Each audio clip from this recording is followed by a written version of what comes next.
Le deuxième adjoint au maire, Lassi Tati Raoul Constant, a fait une sortie le samedi 21 janvier 2023 dès 8h30 au centre-ville dans le 3e arrondissement de la commune de Libreville, dans le cadre de l'embellissement permanent de son arrondissement, associé au concours de l'arrondissement le plus propre avec pour objectif zéro sachet, zéro bouteille, zéro papier et autres déchets.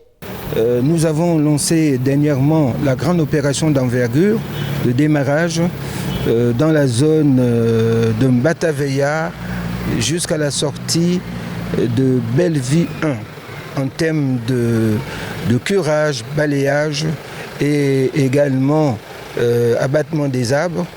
Et tout ceci s'est fait en coordination avec l'appui d'Agli et de certains prestataires.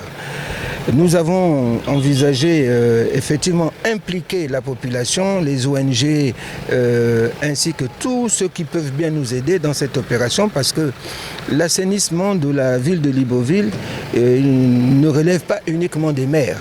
Nous avons un fort problème d'insalubrité lié à l'incivisme. Et pour ce faire aujourd'hui, nous avons ciblé le centre-ville. Donc nous sommes partis de la mairie du 3e arrondissement, en longeant la voie du ministère de l'Intérieur jusqu'à la place de l'Indépendance où on se situe actuellement.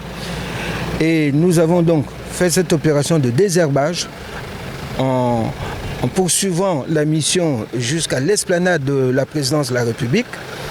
Nous avons pu remonter la zone de Saint-Pierre jusqu'où se situe la JR et redescendre par le cabinet de groupe.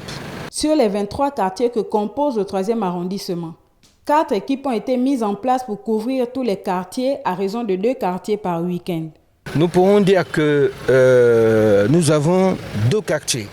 Nous devons passer en vitesse de croisière à partir du week-end prochain et nous allons attaquer simultanément 2 quartiers par week-end. Mais il est bon de dire ici que nous ne sommes pas contentés uniquement du centre-ville. Nous avons démarré également ce matin nos opérations de désherbage en partant du PK0, donc où se situe Super Gros, jusqu'au PK5. Jusqu'au PK5. Donc PK0 jusqu'au PK5. Et nous pensons que en gardant cette vitesse de croisière, nous pourrons atteindre les 23 quartiers que compose le 3e arrondissement. Mais nous avons des difficultés parce que si nous ne comptons que sur les effectifs de la mairie pour mener ces opérations, il sera effectivement difficile de les atteindre. Donc il faut associer les bonnes volontés, les ONG et certains riverains à mener avec nous de pair ces opérations.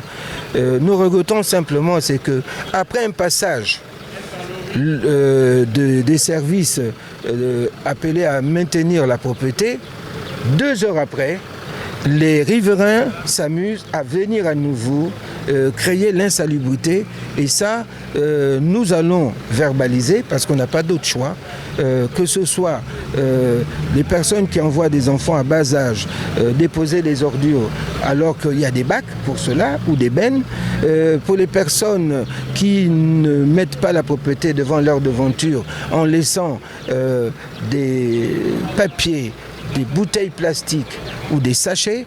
Notre opération, c'est 0 sachet, 0 plastique et 0 bouteille. Certaines difficultés rencontrées sont notamment l'incivisme des populations qui ne respectent pas les horaires de dépôt des ordures dans les bacs et les espaces prévus à cet effet et la non-implication des riverains au maintien de la propreté. Il est à noter que cette opération se déroule au moment où tous les arrondissements du Gabon sont en compétition dans le cadre du concours de l'arrondissement le plus propre, initié par le chef de l'État, son Excellence Ali Bongo Ondimba, et dont la récompense est fixée à 500 millions de francs CFA.